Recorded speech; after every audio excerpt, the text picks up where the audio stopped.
Welcome in. This is the NJCAA Division III Men's Basketball Selection Show. I'm Phil Constantino from our NJCAA Network studios at the headquarters in Charlotte, North Carolina. So there are teams awaiting their fate, and in just a moment they will find out where they are headed. There are 8 district champions, and then there are those teams on the bubble. They want to find out if they're in the field. And so here is what the tournament looks like this year. The games will be played March 9th through 12th at Rock Valley College in Rockford, Illinois. The top 4 seeds receive a first-round bye. 8 district champions are automatic qualifiers into the tournament, and then there are 4 at-large bids. This is the second time that the Division III men's tournament will have at-large selections. Back in 2020 was the first, and you'll recall in 2021 there was no tournament due to COVID. Let's meet our seeds. The number 1 seed in the field of 12, Riverland. 29-1 on the season, number 1 in the final poll. They finished the year on a 17-game winning streak. The last and only loss came on Saturday, December 18th. This is the program's first all-time appearance in the national tournament. The number 2 seed, the North District champions, Genesee, who took down second-ranked Onondaga with a stop at the buzzer to win it by 3 in the title game. They were ranked number 4 in the final poll. This is not necessarily a bid stealer. Genesee has a very strong resume, and they are riding the longest active winning streak in the country in D3 two-year ball. 18 games, the winning streak for Genesee, the 2 seed. Number 3 seed, champions of the East District, Rhode Island. 22-3 on the year, and do they play fast? Number 5 in the country, just shy of 90 points per game on average, and the number 1 rebounding team in the country, led by Mitchell Norseca at 16 rebounds per game. Rhode Island, 22-3 on the year, the number 3 seed in this tournament. And the number 4 seed is the highest seeded at-large selection. Our first of 4 on the selection show, Dallas Northlake. They lost to Dallas Eastfield in the championship game of their district. They had previously beaten Eastfield twice, but the resume is really strong. 5 Division I wins this year, 22-7 record. Dallas Northlake easily into the field as an at-large selection.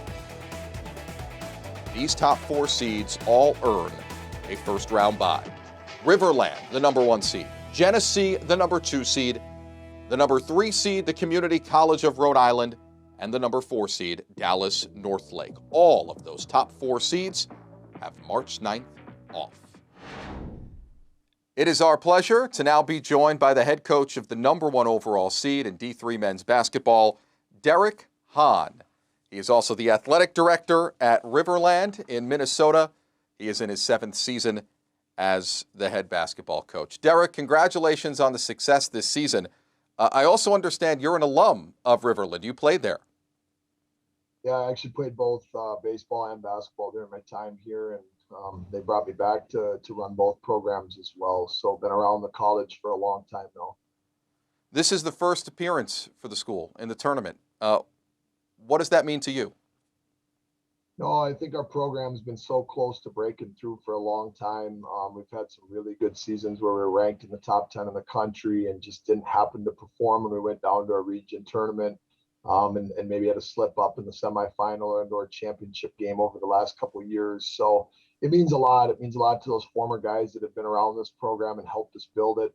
But this is huge for the school. It's huge for our players and their individual recruitment for their next step in their careers, and hopefully something that we can continue to go into the national tournament at the national level. So take me into the locker room, the post-game celebration after you clinch the spot, you win the district championship. Seems like a little bit of relief getting over the hump. What was that like?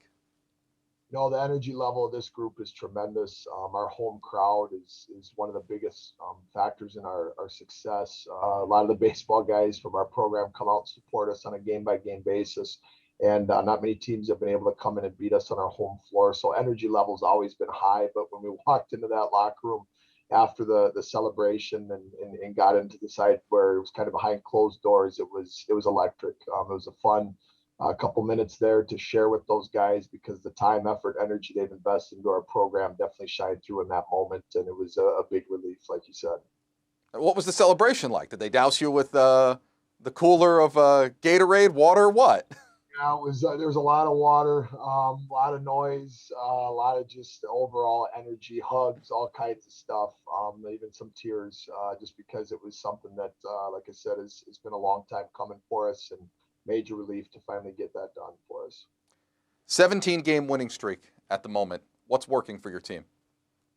No, we've always been a defensive oriented group. I think that this team's defense is suffocating. We have ability to score in stretches at a very high rate from a lot of different spots of the floor. 3-point shooting can get tremendously hot at times, which really feeds off of our defensive effort. Right now, we're averaging 87 points a game, but we're holding teams to 62 points per game. And whenever you can do those kinds of things, you're giving yourself a chance to win on a nightly basis. There's obviously been some games that have right down the wire for us, and guys have stepped up. But the team defense is as high as it's ever been for us. You know, momentum can be a good thing. It can also be a little bit of a bad thing. I've heard coaches throughout college basketball talk about, sometimes it's not a bad thing to lose right before heading into the national tournament. Any fear or worry about that, and maybe something that you need or you'd like to see your team improve upon before you take the national tournament on?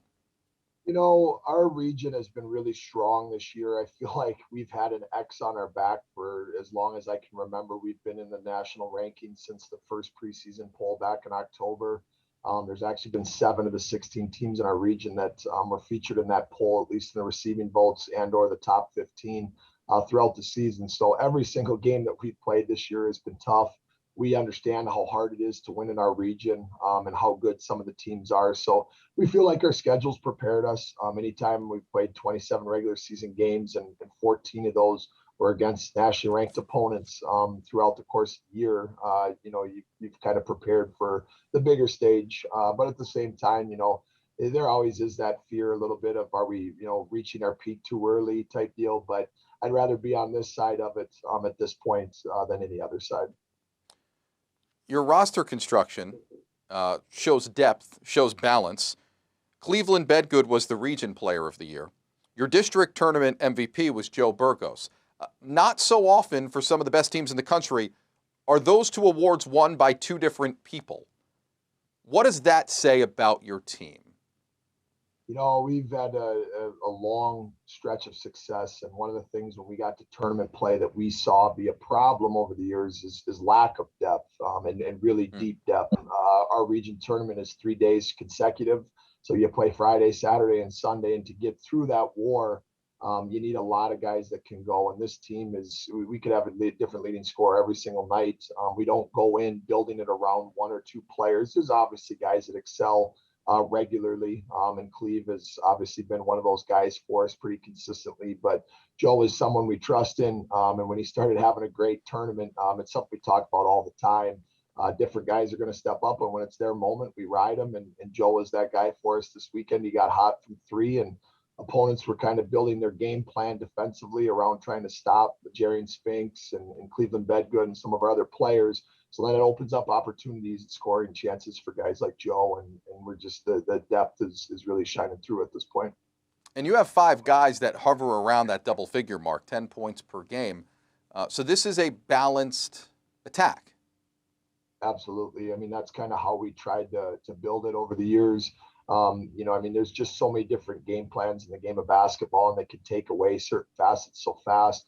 So if you're not strong in all categories and you have deficiencies, good teams and good coaching is going to be able to take that away. So we've always believed in depth, strength, and numbers, and that's where this team is at for sure. You're the baseball coach too.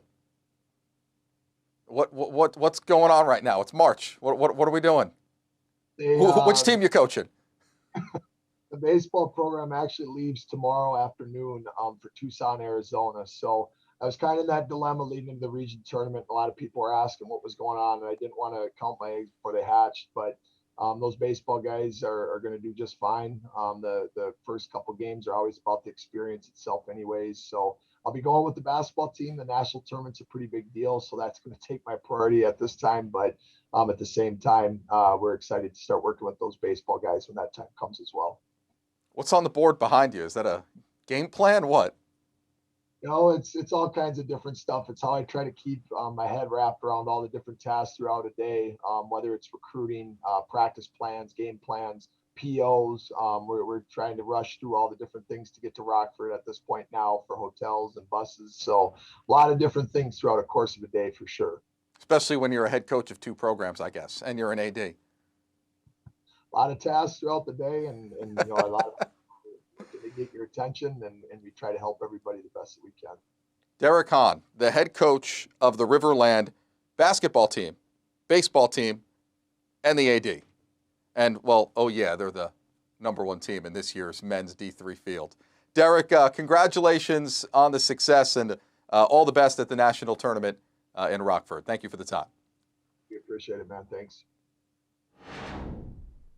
Congratulations to the top 4 seeds. Coming up next, we'll meet the remaining 8 seeds in the tournament, including our final 3 at-large selections.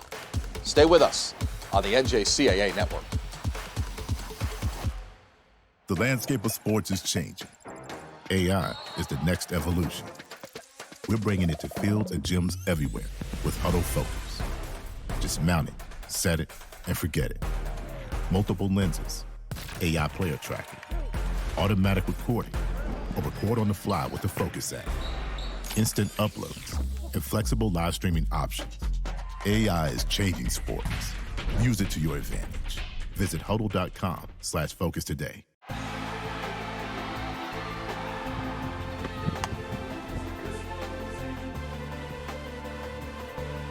Over 30 majors in 4 divisions. Nursing, education, criminal justice, exercise science. This is one of the very few schools to honor leadership with scholarship. Our students go out into the world with confidence. I know who I am. Pfeiffer has it all. The only thing that's missing is you.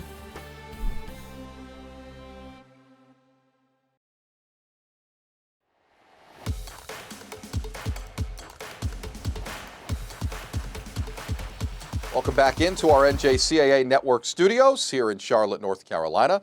I'm Phil Constantino. We met the top 4 seeds of this tournament. Those top 4 teams that have a first-round bye in the field of 12, here they are again. The number 1 seed is Riverland, Genesee, the number 2 seed, Rhode Island, the 3 seed, and Dallas Northlake is the 4 seed.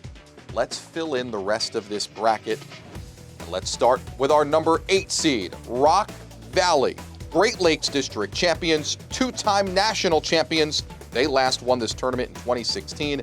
They're actually the host team, predetermined host site, but watch out because they're 13-2 at home this season. Rock Valley is the number 8 seed. The number 9 seed, who will meet Rock Valley in the first round, is an at-large selection. Herkimer, out of the North District, lost to Onondaga in their district semis, but this is their 9th appearance since 2010. Very rarely is there a tournament without Herkimer in it. The 2-time national champions last won it in 2019. Moving over to the 5-12 matchup. The number 5 seed is an at-large selection, Onondaga. They were ranked number 1 for 5 weeks during the season. They lost to Genesee in their district title game, but a strong resume at 25-3. Just the program's 3rd all-time appearance and the first since 1993. 29 years for Onondaga. Number 12 seed, Monroe Bronx. 22-9 on the year. Champions of the Northeast District. This is the first all-time tournament appearance for Monroe Bronx, the lowest seeded of the 12 in the tournament field. The number 7 seed is Sand Hills, the only team in this year's tournament field that played in the D2 tournament last year. They are the reigning D3 national champs, back from 2020 when they were the number 1 overall seed, and the Flyers are in the tournament for the 5th time, the 3rd in a row. The number 10 seed is our final at-large selection. Joliet from the Great Lakes District lost to Rock Valley in the title game, but they are into the tournament for the first time since 2011 and the 7th time all time. They did have a 19-game winning streak during the season that was ended by a D2 program, but the resume just strong enough for Joliet to get in. The number 6 seed is Dallas Eastfield. They are the South Central District champions at 25-6 on the season. They can fill it up. Number 1 scoring offense in Division III 2-year men's ball, 100 points per game, and they like to dish it out too. Number 2 in the country in assists, just shy of 23 per game. And the number 11 seed, Philadelphia, the North Atlantic District champions, 8-game winning streak for Philadelphia to end the season. They took down Brookdale, a presumptive bubble team, in their district championship game. 3rd appearance for Philadelphia in the tournament and the first since 2016. So here is our final 2022 D3 men's basketball championship bracket. First round games March 9th. Second round games March 10th. The semifinals on March 11th. And then the championship game, 5 p.m. Central Time on March 12th. All from Rockford, Illinois. Rock Valley College is the host. And all of these games you can watch live on the NJCAA network. Coming up next, we're going to talk to Greg Whitkop. He's the chair of the D3 Men's Basketball Committee. He's going to give us some answers as to why Herkimer, Joliet, and others got into the field at those last few at-large spots. That's next on the NJCAA network.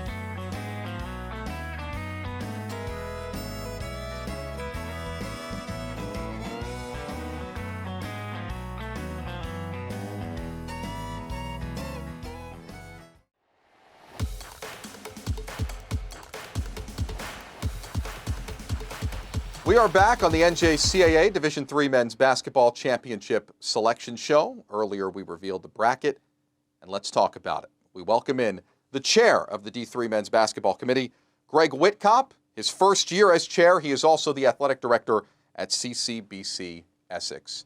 Greg, welcome. Thank you for the time. Let's start right at the top. Riverland, the district, North Plains District champions. They are the number 1 overall seed. They finished the year number 1 in the national ranking. Was there any debate about the number 1 overall seed and who should occupy that spot? Well, yeah, I would say that we had a little bit of a discussion. A couple teams that came out of some other regions made a pretty strong case. But Riverland, at the end of the day, 29-1, winners of 16 in a row, and really ran through their tournament pretty much unscathed. No real push within the region, so we elected to keep them on the 1 line. The number 2 seed, Genesee, were they considered at all? Genesee was considered. They may be the hottest team in Division III basketball, winners of 18 in a row. They lost 3 Division II games early on, and they have a very competitive region. So we did talk about Genesee. That was one of the other teams that we did discuss. What was the biggest seeding debate? What had the longest conversation for the committee? I think really once we got to the 3, 4, 5, we had Community College of Rhode Island, who ended up on the 3 line. The 4 line was North Lake out of Texas, and the 5 was Onondaga. We had a lot of discussion there.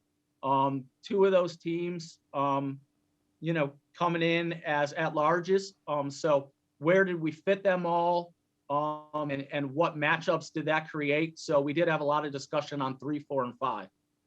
I want to talk a little bit about the last 2 teams into the field, the at-large selections. That's Herkimer at number 9, Joliet at number 10.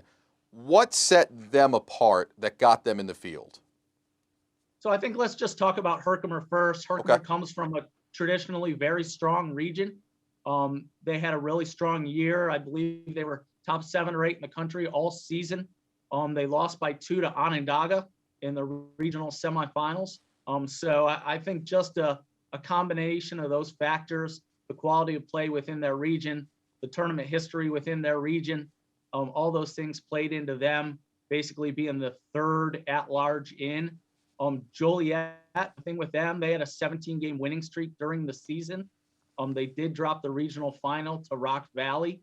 But the other thing with the teams out of Region 4, they do play a lot of Division I and Division II games. So Joliet had 9 Division II victories during the season. That also weighed heavily into our decision. So what's the number one piece of criteria that you were looking for in seeding then? You mentioned, those victories versus higher levels. What's the number one thing for you?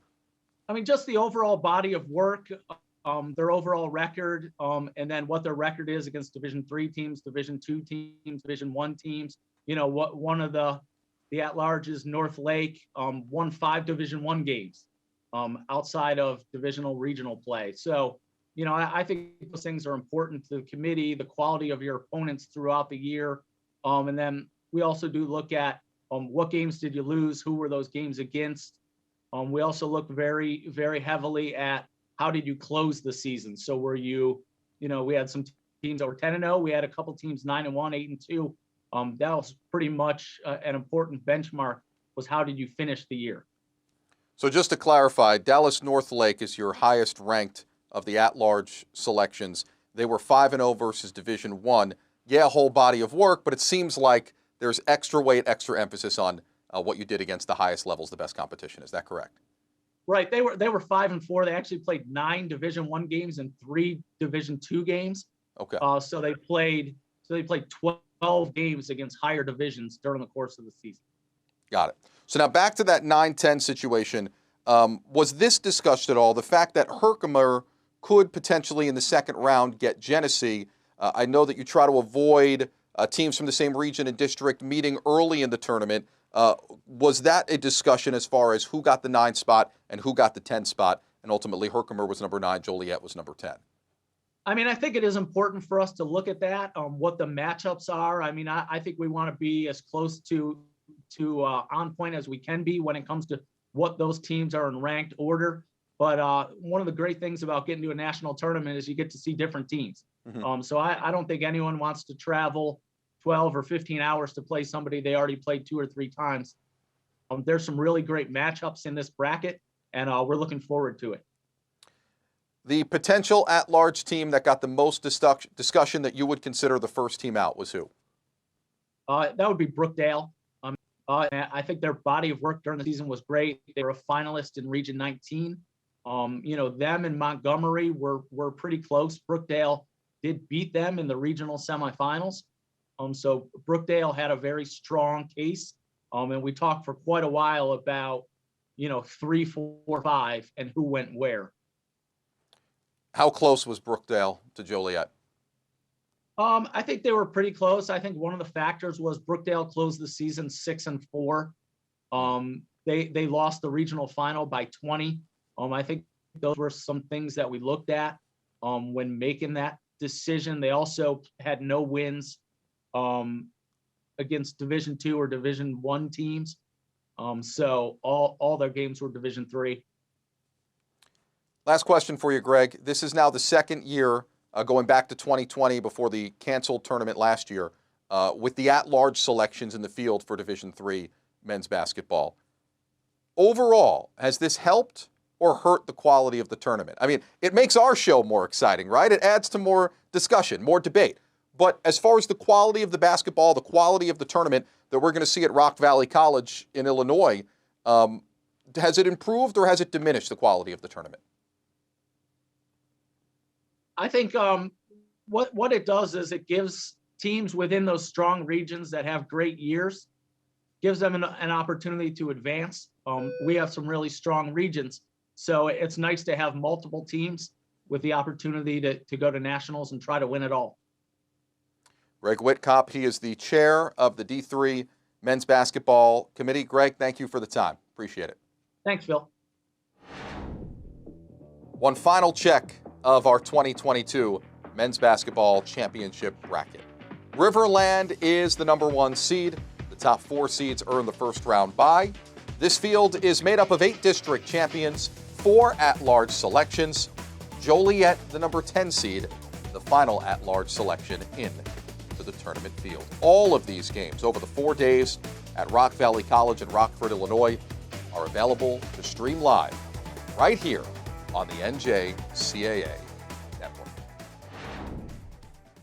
And that does it for our coverage of this selection show. We thank our guests for joining us, and we say good luck to all of those participating teams who will be competing for a national championship in Rockford, Illinois. I'm Phil Constantino from our NJCAA Network studios. Thanks for joining us.